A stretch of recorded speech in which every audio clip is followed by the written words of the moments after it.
Vous écoutez La Bonne Équipe.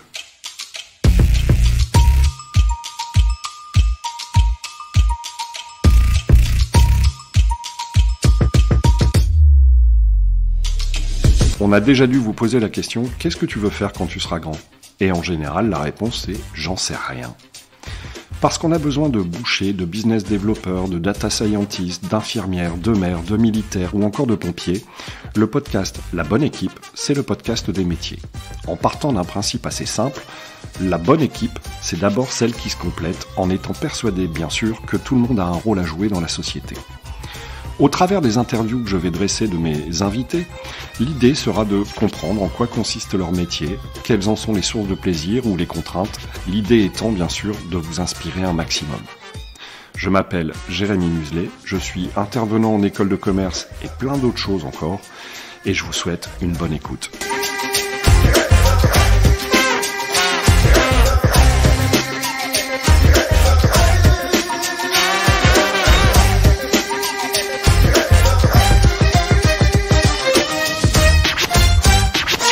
Voilà, ça y est, c'est parti. Aujourd'hui, j'accueille un nouveau personnage, Louis van der Messen. Je ne vais pas vous spoiler son profil, on va démarrer tout de suite. Louis, est-ce que tu peux te présenter ? Avec plaisir. Alors, Louis van der Messen, j'ai 21 ans aujourd'hui. C'est ton anniversaire aujourd'hui ? Non, je voulais dire j'ai 21 ans aujourd'hui, dans le sens, peut-être que vous écouterez ça dans 2 ans. Ah, d'accord. Voilà. Je suis déjà prévoyant. Non, je suis sportif de haut niveau, donc en athlétisme. Je pratique le demi-fond, donc principalement du 1500 mètres, mais aussi des courses sur route, du cross, du 800 mètres, du 3000 steeple, c'est assez large. Et puis en parallèle, je suis étudiant en droit sciences politiques à Lille, à l'Université catholique de Lille. Et globalement, c'est à peu près tout sur mon profil. Ok, c'est déjà beaucoup. Qu'est-ce qui fait qu'à un moment donné, tu arrives à devenir sportif de haut niveau ? C'est quoi ton parcours pour arriver à ça ? Alors moi, j'ai toujours fait du sport depuis que je suis tout petit, poussé par les parents, mais aussi par moi-même. Donc j'ai fait de l'escalade, j'ai fait du rugby, je pense qu'un peu comme tout le monde, j'ai un peu essayé beaucoup de choses. Puis je me suis mis à faire du handball pendant 4 ans, de mes 8 à 12 ans.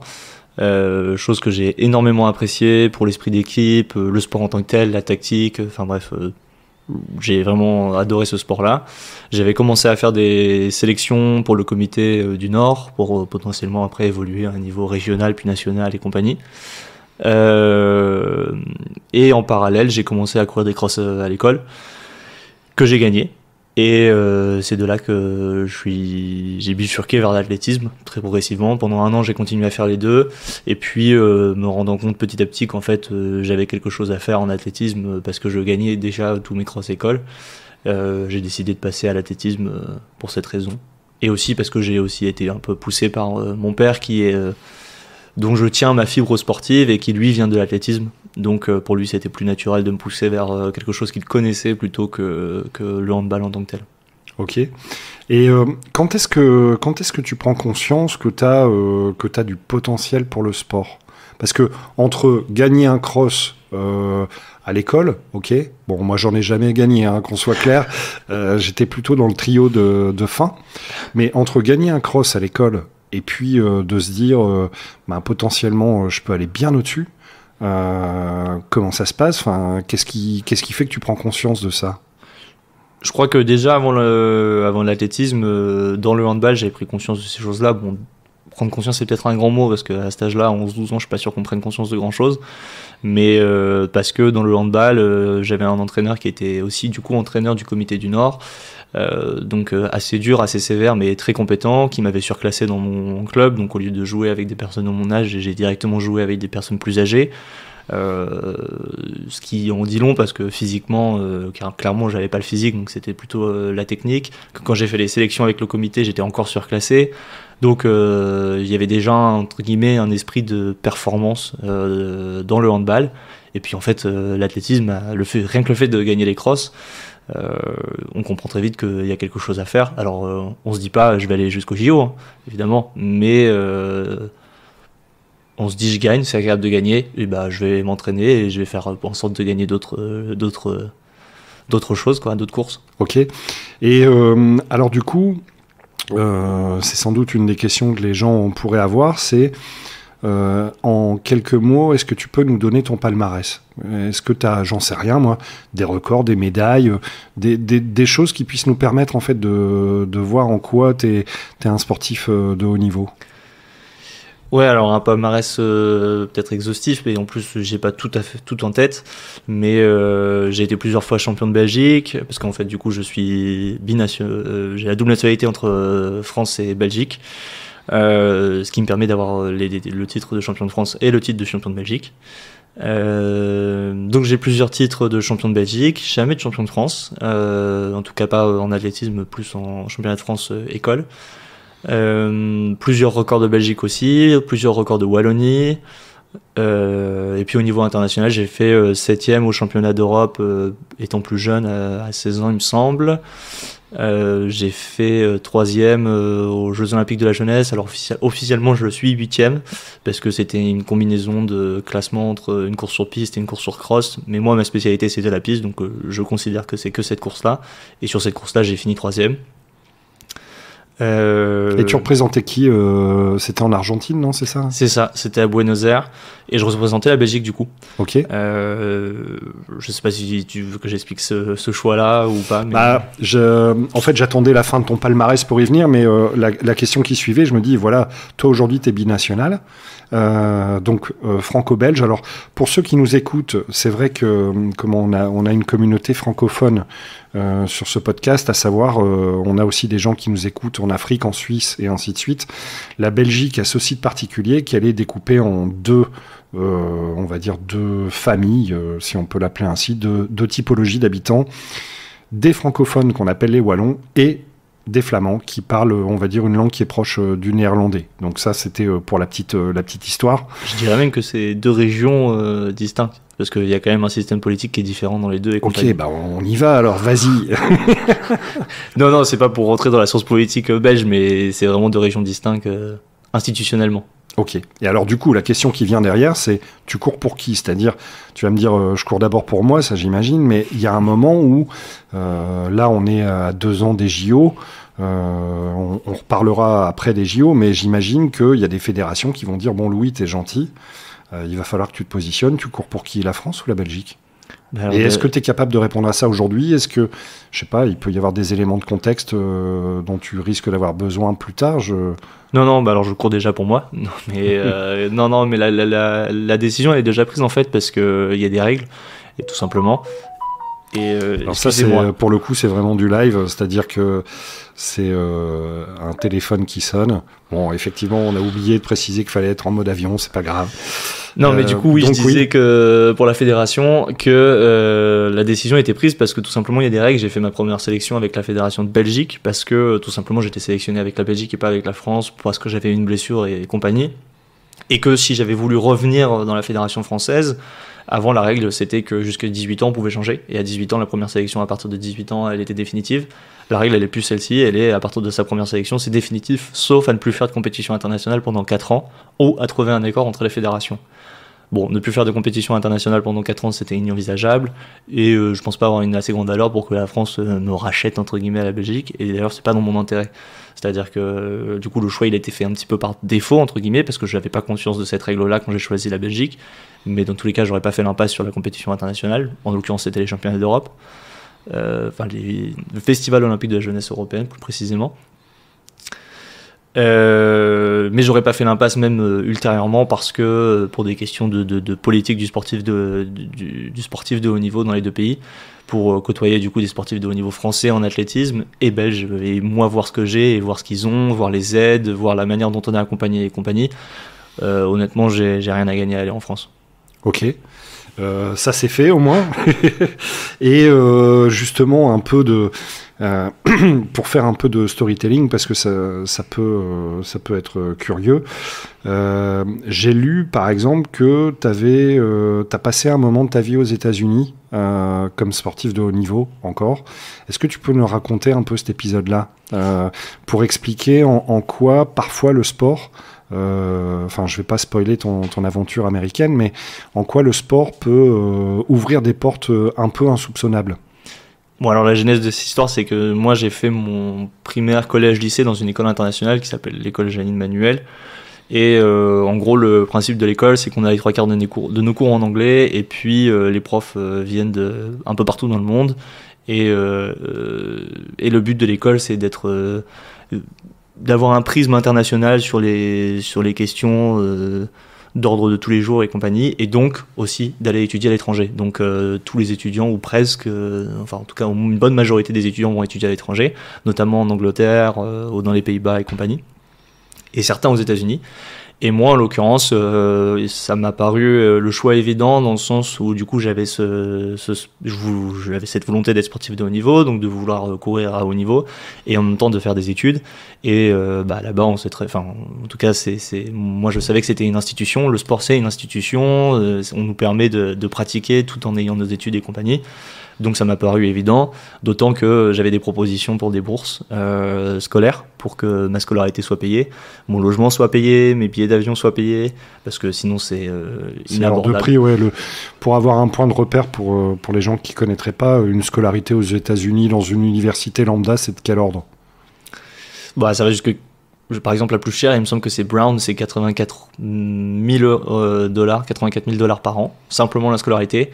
Mais en gros, je pense pas que ça descende en dessous de 20 à 30 000 euros par an. Donc effectivement, l'intérêt de faire sportif de haut niveau, c'est qu'à un moment donné, si vous avez des résultats, fatalement, ça ouvre certaines portes. J'ai lu que t'étais pas resté là-bas aussi longtemps que prévu. Je pense qu'initialement, tu devais rester 1 an. T'es resté combien de temps au final? Non, initialement, j'étais parti pour faire toute ma licence là-bas, licence de scolarité, donc 4 ans. Et puis je suis reparti assez vite parce que... Et c'est quoi assez vite? Je suis reparti au bout de... J'ai même pas fini parce que je suis arrivé au 2e semestre, donc c'était un peu particulier pour l'athlétisme, mais peu importe, mais je suis parti au milieu du 2e semestre, quoi, donc j'ai dû rester 2 mois, quelque chose comme ça, un peu moins, un peu plus, mais pour plusieurs raisons. La première, c'est que purement sportive, je pense que j'étais pas prêt pour ce système-là, parce que c'était plus du tout la même manière d'entraîner, c'était plus du tout la même manière d'aborder l'entraînement, il fallait être beaucoup plus autonome. Avec du recul, je critique beaucoup moins, mais juste j'avais pas la maturité pour m'entraîner de cette manière-là à ce moment-là. Peut-être que je l'aurais maintenant, mais en l'occurrence à ce moment-là je l'avais pas, parce que j'avais besoin d'un coach qui me dise exactement quoi faire et compagnie. Là-bas on est toute une équipe, donc il faut être assez autonome. J'avais un problème aussi avec les cours, c'est-à-dire que pas du tout au niveau de la langue, parce que j'étais bilingue, mais plus ce qui me gênait, c'est que pour la plupart des cours, on travaille un cours pendant 6 mois, et puis le semestre d'après, on passe à un autre cours. Et il y a très peu de cours où, sur 4 ans, on va suivre une évolution et aller de plus en plus en profondeur. Et moi, ça me gênait. Alors au début, c'était très attirant parce que du coup, ne sachant pas trop quoi faire, on touche un peu à tout. Mais ce qui me gênait, c'est qu'au final, j'avais l'impression de toucher à rien et de ne développer aucune compétence, et de revoir en plus de régresser sur certains points. Donc sur ce point-là, je voulais pas perdre mon temps académiquement, et puis juste socialement, sociologiquement, j'étais déjà allé aux États-Unis en tant que touriste, et c'était très agréable. Mais là, en tant que résident entre guillemets, c'était plus la même chose. C'est quand même une culture très différente, et moi c'était pas ma came, on va dire. Ouais, tu retrouvais pas ton compte. Ok. Est-ce que tu peux nous parler de ton quotidien de sportif? Typiquement, c'est quoi la semaine type de Louis? Ou en tout cas, j'imagine que dans la semaine, tu dois peut-être parfois aller courir et en même temps étudier. Enfin, tu vas me dire qu'il n'y a pas de semaine type parce qu'il y a des semaines de compète, des semaines de stage et tout. Peut-être, mais si on se dit une semaine, là, cette semaine, t'es en cours ou pas? Ouais. Ok. Bah, c'est quoi ton planning cette semaine, typiquement? Qu'est-ce que tu vas faire du lundi au dimanche? Alors, sur une semaine, les semaines les plus classiques, qui vont être les plus fréquentes dans l'année, parce qu'on s'entraîne beaucoup plus dans l'année qu'on fait de compétition, ça va être du coup 6 jours de la semaine avec entraînement, donc avec un jour de repos complet. Donc ça fait, on double peut-être pas tous les jours, donc on va dire 10 entraînements par semaine, on va dire. Ok. Et puis si je devais détailler, par exemple, aujourd'hui on est lundi, j'ai pas cours, donc aujourd'hui c'est plus chill entre guillemets, Mais donc 2 entraînements, un ce matin, un ce soir, avec un espace entre les deux toujours. Entre les deux, travailler les cours et réviser et compagnie. Dans les semaines qui vont venir, ça va être surtout travailler mon stage parce que je suis pris en stage en parallèle. Demain, pareil, sauf que j'ai cours, donc ça va être entraînement le matin à 7h, en le levant, à jeun, manger, aller en cours, repartir à Liévin, donc à 45 minutes de où j'habite pour aller faire une séance, et le soir revenir à l'université parce qu'il y a un événement auquel je dois assister le soir, qui s'appelle la nuit du droit, peu importe, jusque 21h. Donc j'aurais fait mes 2 entraînements, les cours et compagnie, me coucher. Mercredi ça va être un peu pareil, jeudi pareil, donc entraînement tôt le matin et le soir, et entre deux aller en cours et réviser.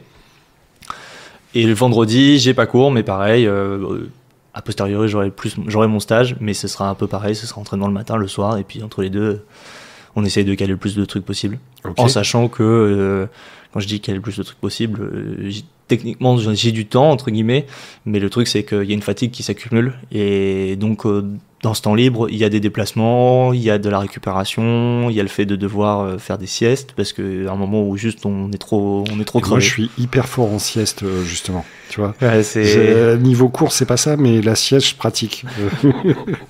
Et ok, mais là tu vois par exemple tu dis j'ai fait un entraînement ce matin, j'en fais un ce soir. C'est quoi un entraînement? Tu cours, je sais pas moi, tu cours 10 km, tu fais de la muscu, c'est quoi un entraînement? Ça varie du coup, donc là aujourd'hui c'est assez chill entre guillemets parce que du coup c'est 2 footings. La majorité de mes entraînements sont des footings, donc quand je dis footing ça va être 10 à 15 bornes, ouais. À une allure relativement facile, bon pour moi, oui. Une allure relativement facile pour moi. Et voilà, c'est tout. Et puis juste avant ça il y aura un réveil musculaire, après ça il y aura des étirements et potentiellement il y aura du gainage aussi. Okay. Voilà. Mais après sinon par exemple demain je vais aller faire une séance sur piste, donc ça veut dire que je me déplace, ça veut dire que la séance va prendre plus de temps parce que c'est une séance de fractionné sur piste. Le dimanche on fait ce qu'on appelle un long run, donc au lieu de faire 10 à 15 bornes on fait 20 à 25 bornes avec potentiellement des changements d'allure à l'intérieur, et puis parfois on fait aussi du fartlek ou du tempo dans la semaine. Donc c'est un peu entre le footing et le fractionné, c'est qu'on n'est pas tout à fait tranquille, mais on n'est pas non plus sur une piste à aller à des allures entre guillemets folles on va dire, mais on va quand même travailler sur un bon tempo pendant une vingtaine de minutes, une quinzaine de minutes de rang. Okay. Et donc ça veut dire qu'un jour comme aujourd'hui par exemple tu as fait ou tu vas faire 30 km en courant? Non, aujourd'hui c'est souvent plus de l'ordre de 20 à 25 bandes par jour. D'accord, ouais, mais ça calme quand même. Tu t'es déjà amusé à calculer combien tu avais fait de kilomètres l'année dernière, par exemple? Non, à peu près. Jamais sur l'année. On compte beaucoup à la semaine, ouais. Et parfois au mois, mais j'ai jamais calculé à l'année. Alors du coup, justement, sur une semaine donnée, par exemple, est-ce que tu te dis ma semaine type, elle doit faire, je dis n'importe quoi, 200 km? Ou est-ce qu'il y a des moments de l'année où tu fais 100 km dans ta semaine et puis tu dois arriver à une cible peut-être de 300 km? Est-ce que le rythme est toujours le même? Non. Ou est-ce qu'il y a de l'intensité ou je sais pas comment tu l'appelles? Non, il y a une évolution dans le kilométrage hebdomadaire. Ne serait-ce que parce que, par exemple, là j'ai repris il y a 2 semaines. Il y a 2 semaines, quand je reprends, j'ai des cuisses, j'ai l'impression que c'est de la guimauve quoi, donc je peux pas courir 300 bornes dans la semaine parce que juste je suis limité musculairement, et puis progressivement le muscle se réhabitue et compagnie, et puis après voilà. Mais le but c'est d'arriver à faire le plus de kilomètres possible avec le plus d'intensité possible dans la semaine, sans être blessé, sans être trop fatigué et compagnie. Donc après c'est trouver le juste équilibre avec l'entraîneur, et puis en fonction des disciplines c'est plus ou moins souhaitable de faire plus de bornes. Mais globalement moi maintenant je commence mes saisons à 80, 90, très vite à 100 au bout de 3 semaines. Et puis là déjà je suis à 120, 130, et puis le but ce sera de pérenniser ça. En fait le but c'est pas de faire des hauts, des bas, c'est de pérenniser entre 120 et 130 toutes les semaines, voire 150 parfois, mais voilà, de faire des semaines régulières sur le kilométrage hebdomadaire. Ok. Et là, je m'amusais à calculer vite fait. Alors, je dois être très loin du compte, mais je me disais, voilà, s'il court 100 km par semaine, on va se dire 400 km par mois. Hypothèse basse, c'est de l'ordre de 4 à 5 000 km par an minimum. C'est ça ou pas? Ouais. Je dois pas être très loin. J'avais fait le calcul sur depuis ma carrière, j'avais fait au moins un tour du monde. Tranquille. Et alors, sur justement l'autre question, je me dis, moi j'use des chaussures sans courir, donc je me dis, quand on court, T'as combien de paires de chaussures par an? T'as une idée ou pas? Ouais, bah on en use. Alors les chaussures qu'on utilise. Je parle des chaussures de monsieur tout le monde, les chaussures de jogging Ah oui. qu'on porte dans la rue. Oui, alors ces chaussures, pour faire les chaussures de jogging, j'alterne avec 2 tout le temps. Ouais. Pour que la semelle se repose toutes les 24 heures. Donc c'est bien de faire un jour avec une chaussure, l'autre jour avec l'autre, pour qu'elle ait 24 heures pour que la semelle se refasse. Ouais. Sinon elle s'use encore plus vite. Ah oui, ok. Voilà, petit tips. Petit tip, c'est gratuit. Mais du coup, mes chaussures tiennent en moyenne, enfin je considère moi que ça tient en moyenne 3 à 4 mois. Donc ça fait 2, 4, 6 paires à peu près de 6 à 8 paires de chaussures de jogging par an. Sans compter après les chaussures plus spécifiques, les pointes, les chaussures défractionnées et compagnie.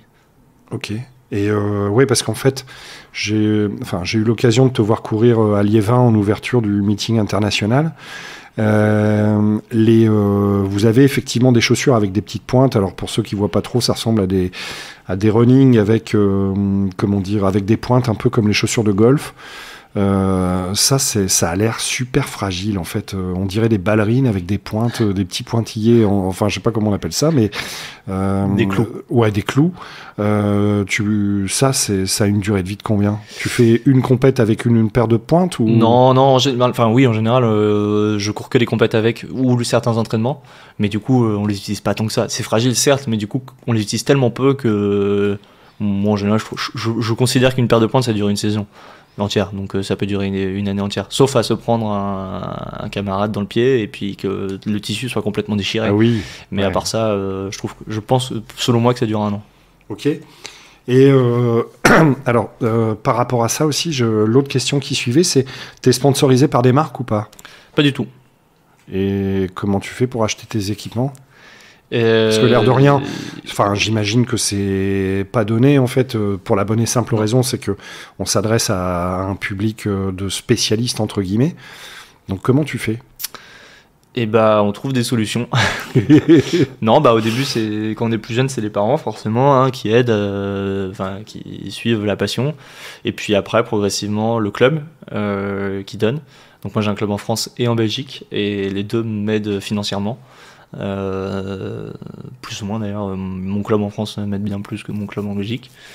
Donc en général c'est avant tout les clubs et puis ensuite seulement viennent les sponsors, mais à partir d'un certain niveau. Mais il n'y a pas beaucoup d'argent en athlétisme. En tout cas il y en a beaucoup moins qu'avant. Donc c'est malheureusement et en plus avec les chaussures qui deviennent nécessaires par l'évolution technologique et pourtant élitistes en termes de prix, c'est-à-dire 250 €. Bah, il y a des coureurs malheureusement qui peuvent pas s'offrir la chaussure qui leur permettra de battre leur record. Et ça c'est ce qui se passe en ce moment en athlétisme. Ouais, je comprends. Et je reste un peu sur ce thème du sport. Comment tu fais le matin pour te lever? Admettons, tout à l'heure tu disais ouais je démarre à 7h du mat. Il pleut comme il peut pleuvoir dans cette région. Comment tu trouves la motivation, l'envie d'aller courir là où tes petits camarades ils sont peut-être encore au lit à cette heure-là? Déjà je pense pas à eux, je pense que ça ne peut pas penser à eux ni au lit. Non mais alors déjà j'ai la chance d'avoir un tapis de course chez moi, mais sinon je peux aussi aller à Basic Fit quand il pleut, ça aide quand même. Enfin en tout cas moi j'aime ça, avoir ce confort de la chaleur, même si ça veut dire tourner sur un tapis comme un hamster. Mais autrement non en fait pour moi c'est une habitude en fait. Je fais c'est ça la routine. Ouais voilà, pour moi c'est la routine, je fais ça depuis que je suis tout petit. C'est comme si j'en parlais dernièrement avec mes proches, c'est comme si on me demandait d'aller à l'école en fait. C'est comme quand on est petit et qu'on va à l'école. Bon, on n'est pas motivé pour aller à l'école en soi, ou on cherche pas à comprendre si on est motivé ou pas. On y va et puis c'est tout. Bah là c'est un peu pareil. Moi je réfléchis pas non plus 15 000 ans ou pas tout le temps à pourquoi j'y vais et compagnie, et j'y vais. Et puis aussi le fait d'avoir le jour d'avant, voire plusieurs jours avant, prévu ma journée par rapport autour de l'entraînement et compagnie. Bah je sais qu'à telle heure je dois faire ça, à telle heure je dois faire ça, à telle heure je dois faire ça, et donc ça me permet de pas me poser la question, ça me permet de juste d'abattre les tâches une par une, et puis à la fin de la journée être content de ce que j'ai pu réaliser. Ok. Et comment tu arrives à étudier dans ce schéma-là? Parce que quand on t'écoute et vu de l'extérieur, on se dit punaise, c'est quand même un sacré rythme, une sacrée discipline. Ben concrètement, comment tu fais pour étudier? Enfin, t'as des aménagements spécifiques, tu demandes des dérogations, enfin comment tu fonctionnes? Alors, depuis cette année, j'ai un aménagement spécifique en cours. Donc, ma fac me permet de faire ma 3e année de licence en 2 ans. Ce qui veut dire que concrètement, j'ai que la moitié de mes cours. Ce qui est parfait. Honnêtement, là, je me rends compte que c'est le rythme parfait. Et comment je faisais avant, j'avais pas de dérogation, mais en revanche, j'ai toujours eu une administration assez complaisante et qui comprenait complètement ce que je faisais. Et donc, même si j'avais pas la moitié de mes cours, j'avais la possibilité de déroger aux cours qui sont normalement en présentiel. Donc, mes absences étaient justifiées. Si je devais aller en compétition internationale, pareil, c'était justifié et compagnie. Donc, j'ai toujours eu cette aide-là de l'administration. Maintenant, pour réviser, pour les examens et compagnie, elle peut pas m'aider dans le contenu en tant que tel. Donc là-dessus, les cours, je les rattrape parce que j'ai mes amis qui me les envoient. Et puis, et après, c'est une question d'organisation. Voilà, on a quand même quelques heures par jour où on est à la fois libre et à la fois frais, parce qu'il faut pas oublier qu'il faut être frais quand même. Moi, je sais que voilà, quand je suis fatigué, il faut que je fasse ma sieste d'une demi-heure, sinon je peux pas bosser et je m'endors sur mes copies. Mais je préfère bosser seulement 2 heures, mais être très efficace, que essayer de m'acharner à bosser 4 heures de suite et ne pas y arriver. Mais voilà, après, c'est entre guillemets une éthique du travail et une organisation à trouver sur la manière de travailler. Et puis aussi comprendre comment on marche, parce qu'il y en a qui travaillent avec d'autres gens, il y en a qui veulent aller dans la bibliothèque, il y en a qui veulent travailler seuls et compagnie. Donc ça, chacun son modèle. Ok. Donc finalement, pour schématiser, tu te gères tout seul pour les études. J'entends par là, tu n'as pas un prof particulier pour t'aider. Non, Okay. j'ai jamais eu de prof particulier. Par contre, si j'ai bien suivi, tu as un entourage, on va dire, un peu spécifique pour le sport. Tu as notamment un coach, il y a peut-être d'autres métiers. Quels sont les métiers qui t'accompagnent dans ta carrière, entre guillemets, de sportif de haut niveau ? Alors les métiers très spécifiques, alors coach, on peut considérer que c'est un métier. Bon, c'est un métier, mais sans l'aide dans le sens où il n'y a pas de rémunération, mais il y a un travail derrière. Enfin, en athlétisme, c'est pas dans la philosophie de l'athlétisme de rémunérer son coach. Moi, j'ai pas encore les moyens, mais si demain j'ai un sponsor, je le ferai avec, c'est sûr. Et puis tous les athlètes ne le font pas. Mais il y a peu de moyens pour le faire, donc voilà, donc c'est surtout des coachs qui font par passion, et ça pour le coup c'est, je pense, un dévouement encore plus grand que celui de l'athlète. Et puis à côté de ça, il y a tout le milieu médical, donc il faut se construire un entourage médical qui peut faire face à n'importe quel problème, donc en première ligne, ça va être le kiné et l'ostéopathe. et puis aussi des préparations mentales. Alors la préparation mentale, ça se décline sous plusieurs métiers. Il y en a qui préfèrent aller voir un sophrologue, il y en a qui vont voir de la kinésiologie, il y en a qui vont faire de la psychothérapie, de la psychiatrie, il y en a qui vont faire de l'hypnose, il y en a qui vont même faire de la médecine chinoise. Donc ça, c'est à chacun sa came, entre guillemets. Mais je pense que ça, c'est la base de l'entourage et des métiers autour de soi. Et un agent parfois, pour les professionnels. Ouais, et ça sert à quoi un agent ? Un agent, c'est celui qui a déjà avant tout les contacts, donc c'est celui qui va te permettre de rentrer sur certaines courses, parce qu'il n'y a pas 15 000 courses où on peut courir vite, il n'y a pas 15 000 courses, et il y a des places limitées, donc c'est celui qui va te permettre de rentrer sur ces courses-là, parce qu'il a le réseau, et au même titre, il a le réseau pour les sponsors, donc c'est lui qui va négocier avec les sponsors pour te trouver quelque chose, et puis lui en contrepartie, il te prend un pourcentage de tous tes revenus. Je ne sais pas du tout combien c'est, c'est pas énorme, je pense, enfin c'est pas énorme, ça dépend, mais voilà, ça c'est le rôle de l'agent. Et tu as déjà été approché par des gens dont le métier c'est d'être agent ou... Une fois, mais ça n'a pas donné suite, mais j'étais jeune et compagnie, donc voilà, mais au final c'est pas une nécessité. Ok. Et je reviens vite fait sur le métier de coach où à un moment donné tu dis ben voilà, c'est des gens passionnés qui s'investissent, qui sont pas nécessairement payés pour ça. Quel rapport tu as avec lui ? Moi ce qui m'intéresse derrière c'est de comprendre un peu la mécanique, le mode de fonctionnement. Est-ce que le coach dit Louis, voilà ce que tu dois faire et il va checker que tu l'as fait ou à contrario il va te dire voilà la cible, à toi de bâtir, enfin tu vois ce que je veux dire. Comment ça fonctionne le rapport entre l'athlète et le type qui coach en athlète? Alors ma réponse va peut-être paraître bateau, mais pour le coup la question est hyper intéressante, mais je pense que c'est différent pour chaque relation athlète-coach, et même pour le même coach avec chacun de ses athlètes, parce que derrière ce nom coach-athlète, il y a juste deux personnes humaines qui se rencontrent et qui travaillent différemment l'une avec l'autre. Donc ça va dépendre de l'âge par exemple de l'athlète. Je veux dire, moi quand j'avais 12, 13 ans, 14 ans, 15 ans, On me demandait pas mon avis, voilà, on me donnait un entraînement et puis j'abattais les tâches et puis ça courait en compétition. Maintenant que j'ai 21 ans, que j'ai plus de recul sur l'entraînement, que j'ai vu 2-3 trucs et compagnie, bon, j'ai plus mon mot à dire, même si moi, ma manière de fonctionner, c'est de pas trop donner mon avis sur l'entraînement, parce que je considère que à partir du moment où je choisis un coach, je lui fais entièrement confiance sur la méthode d'entraînement. C'est lui l'ingénieur, c'est lui le spécialiste, et moi, j'en ai bien assez à déjà m'entraîner, donc je me tracasse pas avec ça et je suis juste ce qu'on me dit de faire. Maintenant, j'ai eu moi dans ma vie 3 coachs.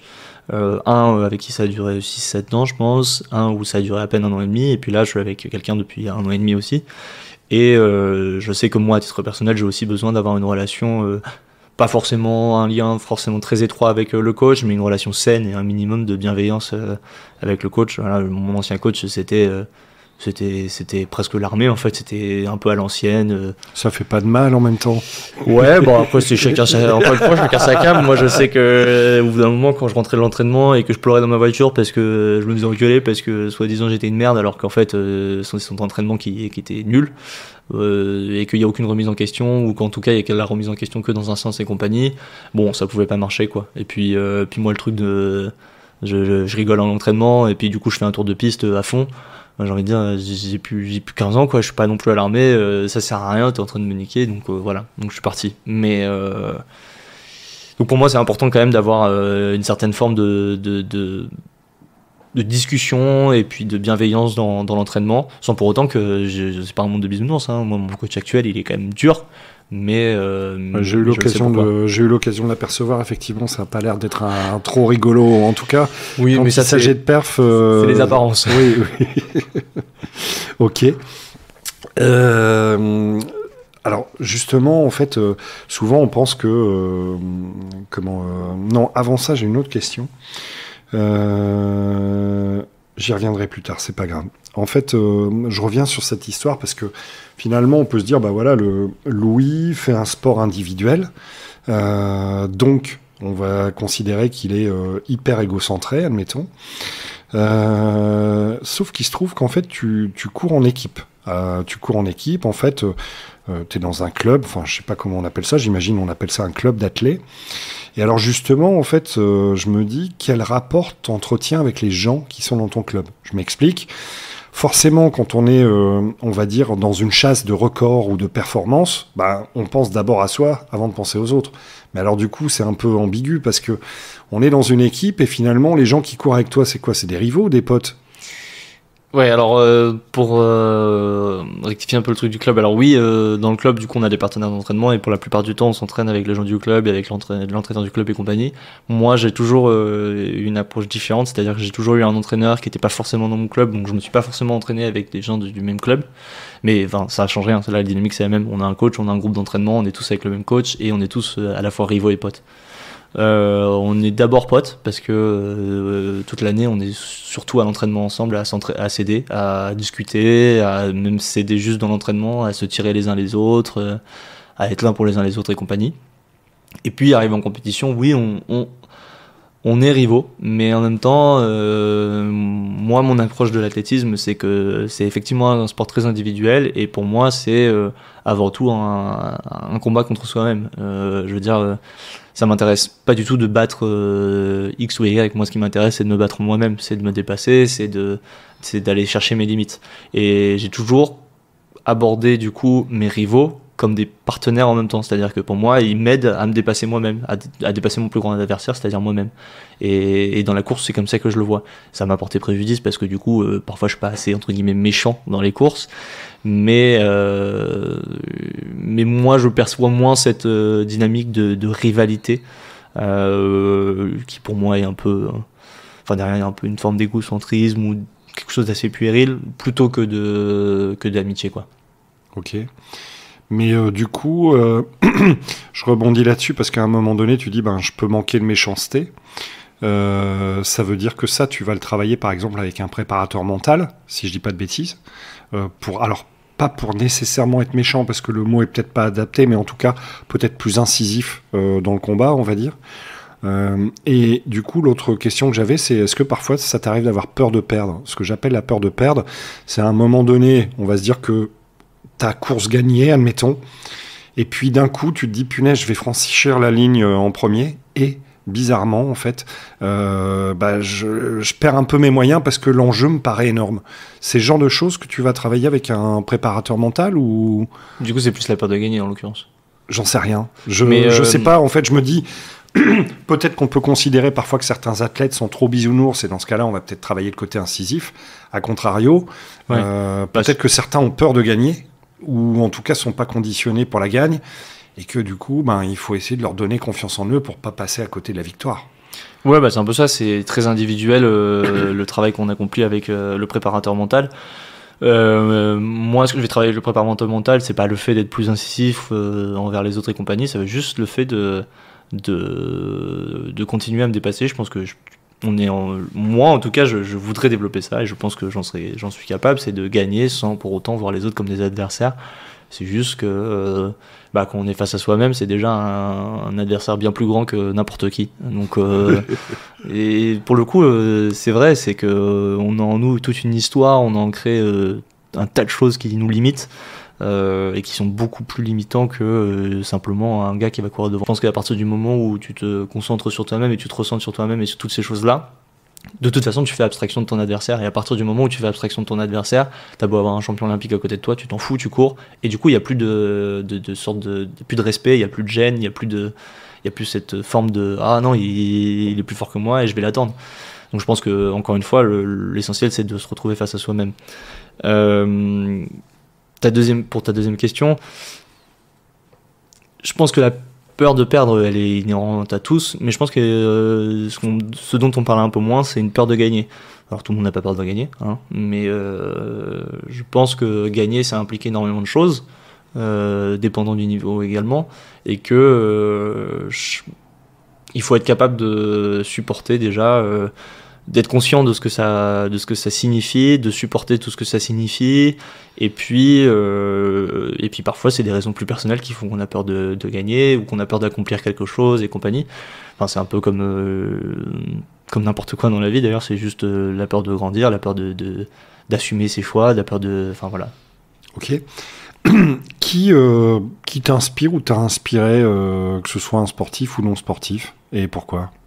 J'ai aucun sportif qui m'inspire. Je sais même pas, c'est pas prétentieux, c'est juste que je prête pas beaucoup d'attention au sport en règle générale. J'essaie de me cultiver le plus possible, mais sportivement moins. Donc pas un sportif, et puis même d'ailleurs humainement, n'importe qui d'autre, je veux dire. J'ai pas quelqu'un que j'admire particulièrement parce que on a tous, je pense qu'on a tous des coins d'ombre, et on l'a vu pour beaucoup de personnes que je pouvais admirer pour, par exemple, leur intellect. Et puis j'ai pu voir aussi des coins d'ombre chez ces personnes, donc il n'y a pas quelqu'un que j'admire particulièrement. Ok. Et je vais quand même t'obliger à me répondre. Ton athlète préféré, si je t'oblige à m'en donner un, t'as pas le choix.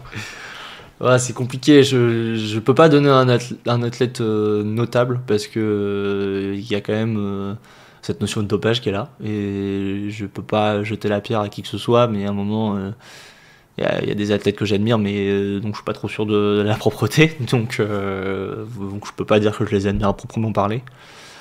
Non, honnêtement, je suis désolé, mais j'ai pas d'athlète particulier en tête. Alors tu parlais dopage.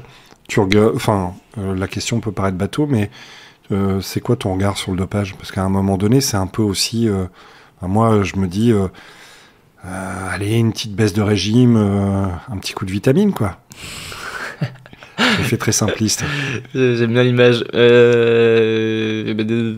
J'aime bien l'image parce qu'on prend des vitamines, donc après c'est toute la question du dopage. Non, mais il y a une vraie question autour du dopage, c'est-à-dire qu'il y a un dopage légal et institutionnel, il y a des choses qui sont interdites, il y a des choses qui sont autorisées. Maintenant, à titre personnel, tu peux considérer que tu te dopes en ayant certaines pratiques qui sont pourtant légales, et d'autres vont considérer que c'est pas un dopage.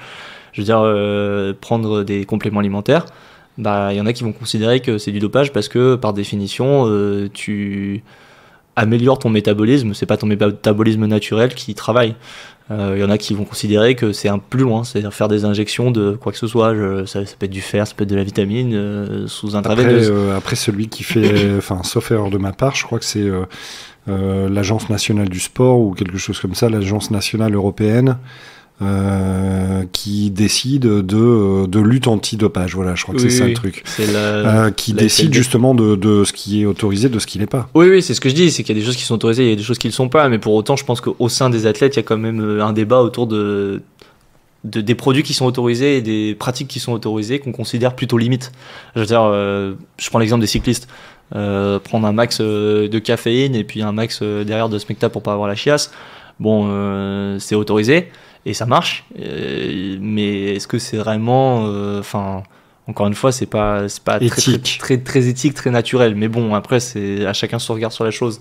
Maintenant, sur le dopage illégal, il n'y a pas de débat. C'est illégal, c'est interdit. Point final. Celui qui triche et qui détruit le rêve de plein de gens qui ont travaillé pour ça, et juste parce qu'il a pris un produit interdit, bah il n'y a pas de débat. Pour moi, ça devrait être interdiction de recourir. D'ailleurs, on l'a vu avec des athlètes qui ont été pris 3 fois pour dopage, qui ont recouru et qui ont été champions derrière. Mais pourquoi? Parce que les produits dopage, ça continue à durer dans le temps. Enfin, c'est quelque chose qui reste dans le métabolisme même après plusieurs années. Donc à partir de ce moment-là, ça devrait être interdiction à vie selon moi.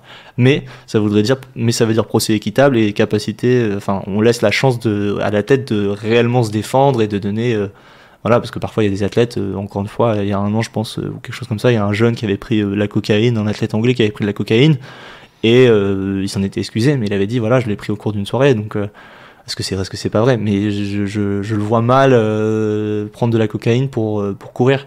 Je veux dire, ou alors il est complètement débile, mais oui. Ça peut être aussi une erreur de jeunesse, entre guillemets, quoi. Ok. Et d'après toi, c'est quoi la performance? C'est chaud hein, comme question. Ouais, il faudra. Oui. Bon, je pense qu'il y a la performance objective, chronométrique et palmarès. Voilà, celui qui est champion national, celui qui est champion européen, champion du monde, champion olympique, celui qui a fait tel temps, celui qui a fait un record du monde. Bon, ça c'est la performance objective, et puis la performance subjective, c'est bateau, mais c'est celle de se dépasser, c'est de l'écart entre d'où tu viens et où est-ce que tu arrives, peu importe ton niveau. Il y a des gens qui vont gagner 1 heure sur marathon, c'est peut-être qu'ils sont passés de 4 heures à 3 heures et qu'objectivement c'est nul, mais que subjectivement c'est une performance incroyable. En gros, tu es en train de me dire que rien n'est foutu pour moi, quoi. C'est ça? Non, c'est ça. Tu pars peut-être de plus loin, mais... Ok. Et alors justement, on parlait un peu performance, mais l'échec, ça doit t'arriver, j'imagine. Et si oui, comment tu le vis? Ouais, l'échec, c'est quotidien, régulier, on va dire. Il faut différencier 2 choses. Je pense quand on est face à l'échec, c'est qu'il y a un rapport entre le corps et l'esprit constant dans le sport. Et puis donc l'échec, il s'appréhende de manière à la fois rationnellement et à la fois viscéralement. Et puis du coup, quand on est face à un échec, on se pose la question rationnellement, qu'est-ce qui a pu merder? Donc on va faire les tests. Est-ce que c'est physique? Si c'est physique, est-ce que c'est mécanique? Est-ce que c'est juste métabolique? Et donc il faut faire une prise de sang. Est-ce qu'il y a quelque chose qui cloche et compagnie? Maintenant, quand il y a rien qui cloche physiquement parce que à l'entraînement tout va nickel, mais en fait en compétition ça va pas, et puis 2 jours après ça va nickel parce que t'es à l'entraînement et puis en compétition ça va pas, bon, ça peut pas être le corps assez rationnellement, donc ça doit être l'esprit, la tête, le mental. Et là, là c'est beaucoup moins palpable, c'est beaucoup moins facile à appréhender, mais voilà, c'est tout l'intérêt de la préparation mentale. Mais là je te réponds sous forme de... Pour moi, l'échec directement, ça veut dire problème, ça veut dire solution, ça veut dire on va chercher ce qui va pas. Je m'apitoie pas sur l'échec pendant 4 ans. Non, mais justement, c'est un peu là où je voulais en venir, c'est que à un moment donné, tu vois, par exemple, je connais des gens dont le projet professionnel, c'est d'être influenceur, admettons, Instagram, d'accord ? Le problème de ces jobs-là, c'est qu'à un moment donné, parce que je considère que ça peut être un métier, ça dépend comment on l'aborde, on vit en gros au rythme des likes, des commentaires, des partages, d'accord ? Et que quand on est influenceur, admettons, au bout d'un moment, si on voit que l'engagement du public ne fonctionne pas, potentiellement, on peut être déprimé. On a vu, enfin, il n'y a pas si longtemps, alors c'était peut-être pas tout à fait le même motif, mais on a vu des gens sur YouTube qui ont eu de gros problèmes psychologiques, pour pas dire qui sont suicidés. Et donc, du coup, je me dis, punaise, quand on est dans une machine à performance comme la tienne, c'est-à-dire... je me chronomètre, est-ce que j'ai fait un bon chrono? Oui, non. Effectivement, le chrono va parler de lui-même, mais derrière, en se posant la question de est-ce que c'est mon corps qui répond pas ou est-ce que c'est j'ai pas le mental? Et puis après, oui, on va se mettre en action pour essayer de trouver les correctifs nécessaires. Mais je me dis, n'empêche que, admettons que ce phénomène perdure. Typiquement, tu as une blessure, tu as du mal à t'en remettre et ça dure pendant des mois. Punaise, l'air de rien, la première conséquence, en tout cas moi, du point de vue du gars qui est dans son canapé, qui regarde les athlètes, pour regarder du multisport, je me dis, punaise, tu peux être déprimé pendant des mois et des mois, quoi. Surtout si tu as une grosse blessure, par exemple. Et c'est d'ailleurs toute la problématique autour de la résilience et de l'obstination. À quel moment on s'obstine et à quel moment on fait preuve de résilience. Je fais pas la différence entre les deux, pour être sincère. Ah pour moi si, je veux dire, la résilience, c'est faire preuve voilà, il y a un problème, il y a un échec, mais on continue à travailler parce qu'on sait que derrière il y a quelque chose et on est résilient parce qu'on sait que demain ça peut marcher. S'obstiner, c'est que factuellement c'est la même chose, sauf qu'en fait on s'illusionne, il y a rien derrière, il y aura pas de demain, il y aura pas de performance demain. Il y a une forme d'illusion dans le fait de s'obstiner qu'il n'y a pas dans la résilience. Bon voilà, après je pense que ça c'est des questions que chacun se pose, ça dépend de la durée de l'échec. Voilà, encore une fois, si une blessure dure 2 ans, effectivement on peut se poser la question, c'est plus dur de se poser la question pour une blessure de 2 ans qu'une blessure de 1 mois, que des échecs qui durent sur 2 ans, que des échecs d'1 mois. Ça dépend aussi de ce qu'on a à côté. Celui qui n'a que l'athlétisme dans la vie, il va pas se poser la question, il va essayer de régler l'échec. Tu vois, par exemple, typiquement, le genre de question, c'est punaise, tu viens de nous parler de ton rythme d'entraînement. T'as les études à côté, alors c'est forcément toujours plus cool à la rentrée qu'en période d'examen, évidemment, mais je me dis, t'arrives à avoir une vie sociale. Oui, bah alors moi c'est un peu particulier parce que j'ai des amis d'enfance dont je suis très proche, que je connais depuis 15 ans, donc j'arrive à les voir assez périodiquement et on perd rien de ce lien profond qu'on a, donc j'ai pas l'impression de manquer socialement de quelque chose. Et aussi parce que d'ailleurs j'ai jamais eu de vie sociale estudiantine, ou enfin voilà, j'ai jamais fait de soirée, enfin j'en ai fait, mais j'ai jamais eu une vie étudiante à proprement parler, donc je peux pas ça peut pas me manquer à partir du moment où j'y ai jamais goûté à proprement parler. Et puis d'ailleurs même en y ayant goûté un tout petit peu, ça me manque pas tant que ça. Pourquoi ? Parce que sur le long terme, même si je valorise énormément ce sentiment de liberté, à ne pas avoir ça, c'est-à-dire ces contraintes athlétiques et du quotidien, et à pouvoir faire simplement ce que je veux, sur le long terme, je pense que moi, en tout cas à titre personnel, comment dire, j'acquiers beaucoup plus à pratiquer mon sport au quotidien de cette manière-là que j'acquerrais à avoir cette liberté estudiantine. Ok. C'est quand même assez fort comme message. J'avais alors je suis désolé, j'ai plein de questions qui sont plus ou moins pas tout à fait les mêmes, mais qui apportent certaines nuances. En premier lieu, c'est quoi ton ambition sportive? C'est quoi? Tout à l'heure, tu sais, tu parlais des JO que tu avais fait alors, c'est les jeunesses olympiques, je sais plus comment tu l'avais formulé, en tout cas, des JO de la jeunesse en Argentine, quand tu étais très jeune. Aujourd'hui, ton projet sportif, c'est quoi? C'est Paris 2024? C'est ça la cible? Et si oui, comment on fait pour aller à Paris 2024? Alors, je pense qu'encore une fois, il y a un projet sportif objectif et un projet sportif subjectif. Objectivement, donc je m'explique, objectivement, ça va être aller aux Jeux Olympiques de 2024, ça va être atteindre un certain chrono. Et subjectivement, ça va être en lien, parce que c'est pour y arriver, mais ça va être comprendre des choses sur moi-même. Je pense que quand je suis arrivé dans l'athlétisme, j'étais une certaine personne et je veux en ressortir plus grand. Je veux avoir fait mon introspection, je veux avoir développé ce lien entre ce corps et l'esprit, qui est très intime au sport, et finalement que la performance ne soit qu'une résultante de cet équilibre que j'ai su trouver et de cette introspection que j'ai su faire aussi. Voilà, je veux être simplement le meilleur de moi-même et que la performance objective ne soit que cette résultante. Maintenant, pour ce qui est du coup de comment est-ce qu'on arrive au JO, et bah du coup, pour moi, c'est justement ça, faire cette forme d'introspection et trouver cet équilibre de vie aussi, trouver cet équilibre en soi. Et puis après, c'est abattre le plus de travail possible. C'est être capable d'être très régulier. Alors la régularité et la rigueur, c'est quelque chose semble assez évident, mais qui est extrêmement difficile de toute l'année, toujours être au taquet, de pas avoir d'écart et compagnie. Et puis c'est cette régularité dans le temps qui fait que au bout du compte on y arrive, parce qu'à un moment je peux pas faire 300 km dans une semaine. Par contre je peux faire 3 fois 100 km, mais ça veut dire que sur 3 semaines je suis très régulier pour faire 100 km. Et c'est ça qui est essentiel, c'est de pouvoir abattre le plus possible sur le temps le plus long possible. Ok. Et alors la question peut être dérangeante, je sais pas. Paris 2024, ce serait un aboutissement de ta carrière de sportif ou pas? C'est-à-dire que, alors tu vas me dire non, c'est pas assez parce que j'imagine qu'on vous pousse à fond là-dessus, mais l'idée c'est de dire déjà si je participe à Paris 2024, je considère que mon contrat est rempli. Est-ce que c'est ça l'objectif? Ou est-ce que tu te dis, à contrario, je vais essayer d'aller encore plus loin, c'est-à-dire que si je me qualifie, je vais à fond, je joue ma carte à fond.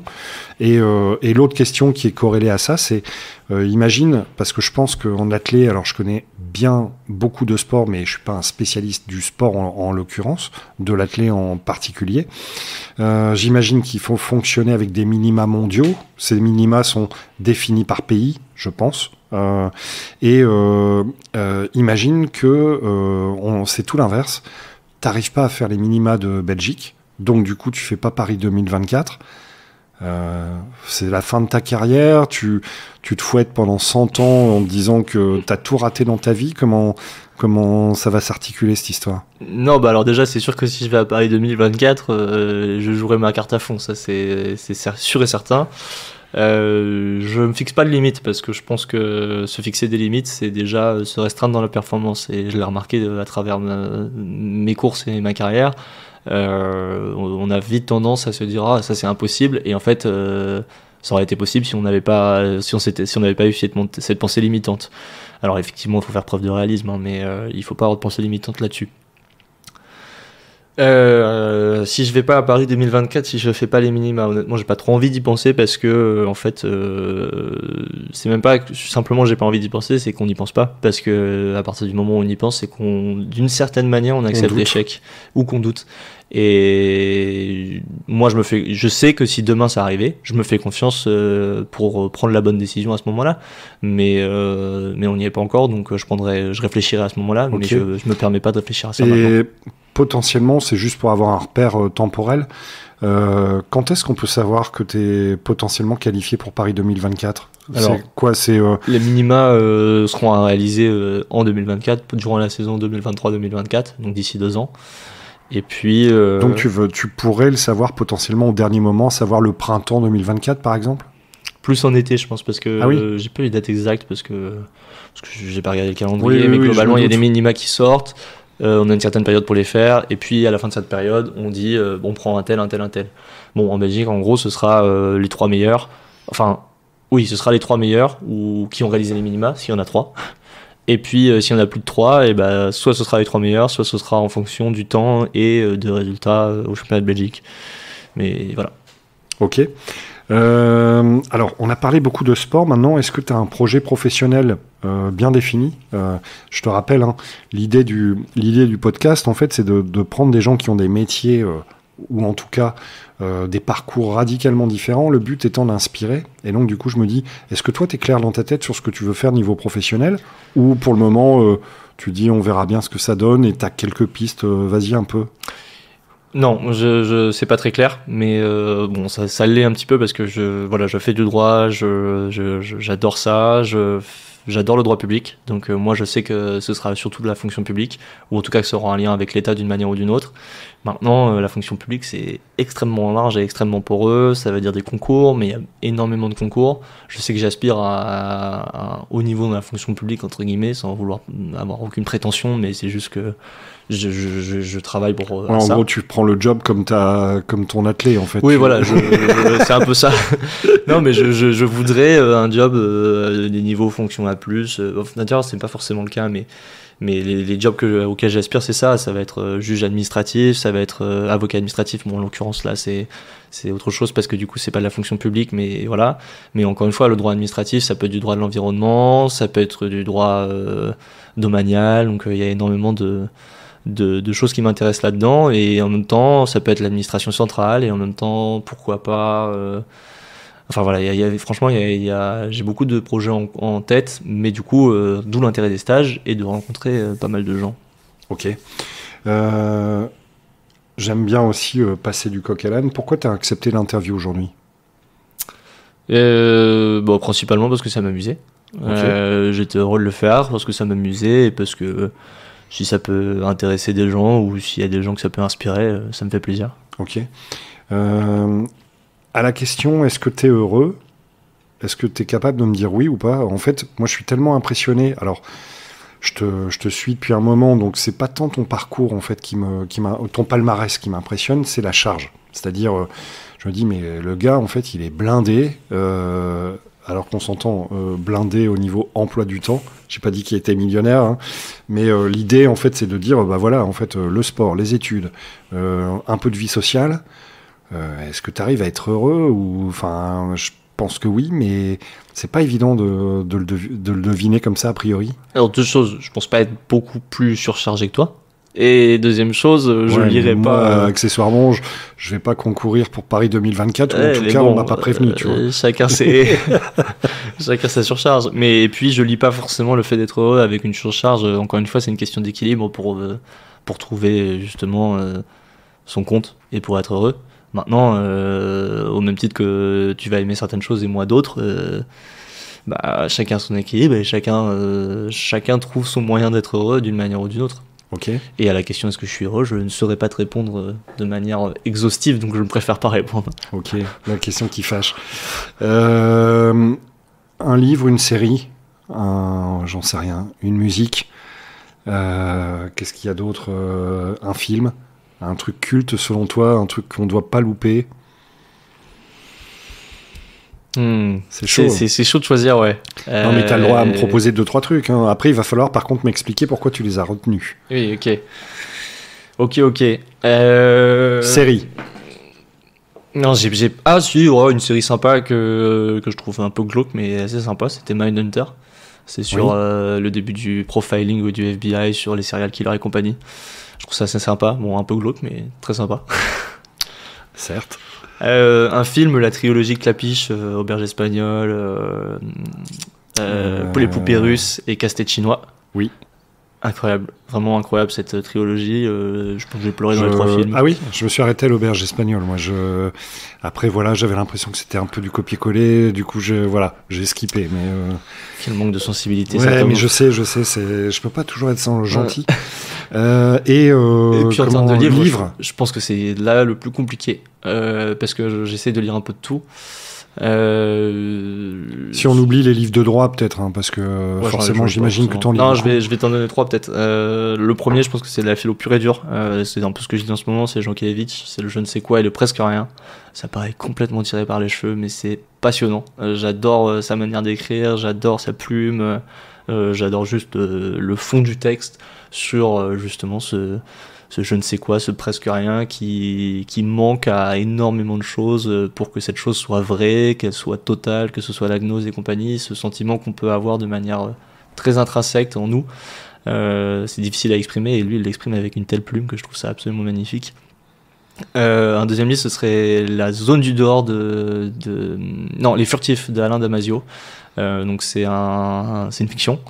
mais un peu style George Orwell 1984, dans une société où les entreprises ont racheté les villes ont les noms des entreprises et compagnie, on a développé la technologie au maximum et compagnie, et il y a une histoire palpitante du livre, et en parallèle il développe une philosophie du corps justement, et je pense que c'est pour ça que ça m'a touché, parce qu'avec l'athlétisme et compagnie, mais une philosophie du corps. Ouais, ça te parle du coup. Ouais, voilà, une philosophie très instinctive qui se relie au corps dans une société où on se perd justement dans toutes ces technologies. Et puis un troisième livre, ça va paraître peut-être assez politique, mais et je dirais Thomas Piketty, Capital et idéologie. Alors je sais que le personnage est un peu controversé parce que violence conjugale et compagnie, mais bon, peu importe, le livre en tant que tel, je l'ai trouvé passionnant. Il y a une perspective historique que je ne connaissais pas sur des questions économiques et sur des questions de fiscalité et compagnie. Et puis c'était aussi littéralement remettre en perspective les idéologies qu'on peut avoir sur le système économique qu'on a aujourd'hui et sur la justice sociale, la justice fiscale. Et je trouve que c'est un problème majeur, et c'est une question qu'on entend tous les jours, ou une question de politique qu'on a tous les jours, et du coup reprendre un peu de perspective historique et puis de renverser un peu les idéologies qu'on prend et qu'on apprend parfois d'ailleurs, pour réfléchir autrement et différemment sur un sujet donné, même qu'on soit d'accord ou pas d'accord. Je trouve ça assez passionnant. Ok, canon. T'as le droit de me poser une question. Vas-y. Pourquoi tu fais ce podcast? Bah écoute, pourquoi je fais ce podcast? En premier lieu, pour inspirer les gens, d'une part. Ça, c'est vraiment l'ADN du truc. Et ça, je l'avais déjà expliqué dans un teaser en disant... globalement, quand tu interroges un public d'étudiants, il y a 80% des gens qui savent pas de quoi sera fait leur demain, et donc du coup, je me dis c'est un peu triste en fait, parce que j'interviens dans des écoles et je me dis au final, le but c'est, oui, il faut qu'on apprenne des choses aux jeunes, mais c'est aussi les inspirer. Donc ça, premier motif. Le deuxième, j'adore discuter avec des gens, et surtout je m'intéresse à ce que je ne connais pas, c'est-à-dire typiquement, j'en sais rien, moi, quelqu'un est fleuriste, poissonnier, il est ingénieur, sachant que moi j'ai plutôt un profil commercial à la base, n'hésitez pas d'ailleurs à venir me contacter et à m'expliquer un peu ce que vous faites. Je profite en même temps de faire de la pub, tu vois. Mais l'idée, c'est clairement ça, c'est de dire, si j'apprends à te connaître, forcément je vais aussi peut-être t'accepter, ou en tout cas mieux comprendre tes contraintes et mieux comprendre pourquoi, j'en sais rien, moi, vous rentrez dans un magasin à tel moment, les gens peuvent ne pas être aimables parce que le contexte, oui, quand on connaît le métier, on se dit tiens, je les regarderai plus de la même façon. Et puis après, pour apprendre, le dernier truc, c'est pour apprendre. En fait, je me dis, pour de l'expression orale, pour de la joute verbale, j'exclus pas aussi de rencontrer des invités avec qui je suis pas d'accord. Typiquement, je trouve que le débat d'idées, et quand ça frotte un petit peu, évidemment, frotter, ça veut pas dire se taper dessus ou se disputer. Non, c'est juste de dire, ok, monsieur machin, vous avez tel point de vue, voilà le mien. Concrètement, comment on fait pour essayer de trouver un terrain d'entente, un compromis. Et à la fin, le but, c'est pas nécessairement de gagner. Mais donc, je suis aussi en recherche de clients dans cet esprit-là, en me disant, le type fait un métier qui est peut-être pas important ou pas éthique, et potentiellement ça peut être intéressant aussi de débattre. Donc voilà. T'es capable de me dire en flamand merci, à bientôt, ou c'est un truc qui est super compliqué pour toi? Non, j'étais à l'école en France moi, donc j'ai pas appris le flamand. Alors si merci, je peux dire Dankveld. J'ai pas l'accent, j'ai pas forcément la prononciation. Non, mais c'est déjà pas mal pour un français. À bientôt, non. Je sais dire je suis premier aussi. Oui. Ich bin erst. Encore une fois, j'ai peut-être pas l'accent. Ouais, voilà. Mais ça ressemble à l'allemand en fait. Ouais, oui. Ceux qui parlent allemand comprendront le flamand. Ok, super. Écoute Louis, je vais pas te retenir plus longtemps. Je te remercie beaucoup pour ton accueil. Et puis, écoute, see you in Paris 2024. Merci à toi. Ciao. Si tu es arrivé jusque-là, c'est que tu as écouté cet épisode dans son intégralité, et dans ce cas-là, je t'en remercie vivement. Si tu veux nous aider à remonter dans les moteurs de recherche, pour ça, il y a 3 solutions. La première, abonne-toi directement au podcast La Bonne Équipe. La deuxième, mets-nous des commentaires trop sympas et des évaluations qui vont avec sur les plateformes comme Apple Podcast ou Spotify. Et enfin, n'hésite pas à abonner de force tes amis ou ta famille, ça leur fera du bien. Sur ce, je te souhaite une bonne semaine et à la semaine prochaine.